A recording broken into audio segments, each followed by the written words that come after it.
3 times, and it takes it down to a third of that, which is about 130 or 40 square feet. And that's a very small sail. Once again, it's a very heavy cruising mainsail, triple stitched, very heavily constructed.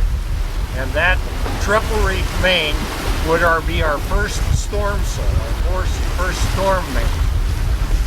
Now on this is the stay, the baby stay. This is a staysail. This, having a headsail and a staysail, makes this boat a cutter rig. This sail was about 250 square feet. So we got 540, 320, 250. But I wanted this sail to be primarily a storm sail. So I had it further cut down to 150 square feet. And if you look up top, you can see that it doesn't go all the way to the top of the stay. It only goes 2/3 of the way up. It's very much I can't get there. This sail is cut more like a Yankee. It has a very high foot, and it looks like a staysail. It looks like what you'd see on an old four-rigger, or a square rigger. It's a staysail. And this is my first storm jib. Now, if we really get in trouble, we have the storm jib, which goes up here, and it's an extremely heavy sail, and it's 100 square feet. It's about a third the size of this cut-down staysail. And we also have a storm trysail, which replaces the main.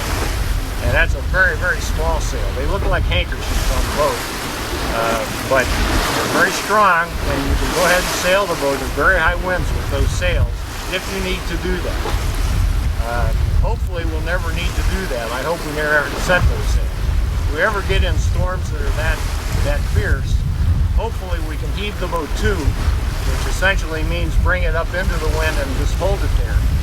Or put out a storm anchor, which is a big water parachute that attaches to the front of the boat. There's about 100 meters or 300 feet of 1.25" nylon line, and then a big nylon parachute made out of heavy nylon straps that drags in the water. And that basically brings the boat around, goes into the wind and waves, hopefully, slows the boat down because it'll go fast under those conditions, and just basically holds the boat in position in a safe position. Another thing that the storm anchor does is it prevents pitch pulling. In heavy storms, big seas, 50, 60 foot breaking seas, the waves can literally pick a boat like this up and flip it over. They can either do it to the side or fore and aft. If the boat gets sideways to the waves, the chance of pitch pulling is much higher because it's easier to pitch pull sideways than fore and aft, obviously. So the storm anchor holds the boat with the bow into the wind and the waves, and then if a wave hits the boat and tries to pitch pull it backwards, flip it backwards, it has to pull the anchor up out of the water. So the nose of the boat comes up and that anchor is pulling down at the nose, and it helps pull it back down again instead of letting it flip over. It helps prevent pitch pulling. Now you use that, that's your preferred way of surviving a really bad storm, a cyclone or hurricane, because it's about the safest way to deal with it. You would only try to sail out of those conditions if you were on a lee shore, if you didn't have sea room to let the boat just go downwind, or if for some other reason you had to sail. Then you'd use your storm sails and you'd sail the boat away from the storm. That's the way we sail Wunschtraum. What did you mean that the sail would overpower the boat? What would happen there? Well, the force of the wind goes up with the square of the wind speed. So when you double the wind speed, you get 4 times the force.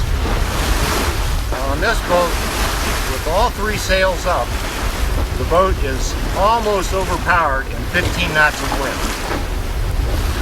So if you go to 30 knots of wind, you've got 4 times as much force on the sails, and you need 1/4 as much sail area. And if you don't reef the sails in and pull them down, the boat is overpowered. Does that mean it's blown on its side? It gets blown over on its side too far. It doesn't move as fast. It's very uncomfortable, and it's dangerous. It overstresses the rigging. You're more likely to break something. That's why racing boats have a lot more problems at sea than we do, because we don't push the boat to its limit ever. We always, if we can possibly do it, we downsail and downsize and keep the boat in reasonable bounds of sailing. Make it comfortable.